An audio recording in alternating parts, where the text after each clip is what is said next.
দুই গ্রুপের সংঘর্ষে জুতা হারালেন একাধিক মুসল্লি। তারাবি নামাজ মসজিদের ভেতরে হচ্ছে, মসজিদের সামনেই দুই গ্রুপ সামনাসামনি মুখোমুখি হয়েছে।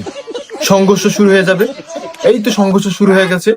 আমরা দেখতে পাচ্ছি সংঘর্ষ, তুমুল সংঘর্ষ, একদম চিরুনি অভিযানের মতো সংঘর্ষ হচ্ছে। দুইটা গ্রুপ জুতা নিক্ষেপ হচ্ছে। এই জুতা মনে হয় জোড়া মিলাইতে মুসল্লিদের মনে হয় ফজর লাগা যাবো গা, যেভাবে নিক্ষেপ হইতাছে জুতা। এই রে কি মারামারি, এটা কি মারামারি শুরু হয়ে গেছে গা। জুতা কি পরিমাণে নিক্ষেপ করতেছে দুইটা গ্রুপ কিভাবে মারামারি চলতেছে, ধুমসে মারামারি চলতেছে।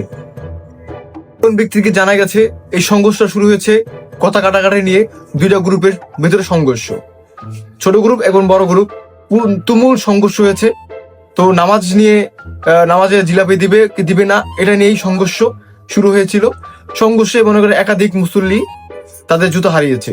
এই জুতা জোড়া মিলাইতে গিয়া মুসল্লিদের ফজর হয়ে গেছে, মনে করেন ফজর হয়ে গেছে গা। এই হলো অবস্থা।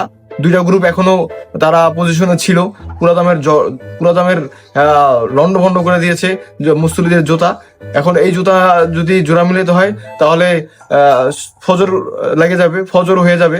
তো এই জন্য মুসল্লিরা খুবই আতঙ্কে আছে যে এই সংঘর্ষ নাকি আবার শুরু হয়ে যায়। এই সংঘর্ষ, মুখোমুখি সংঘর্ষ আমরা দেখতে পাচ্ছি।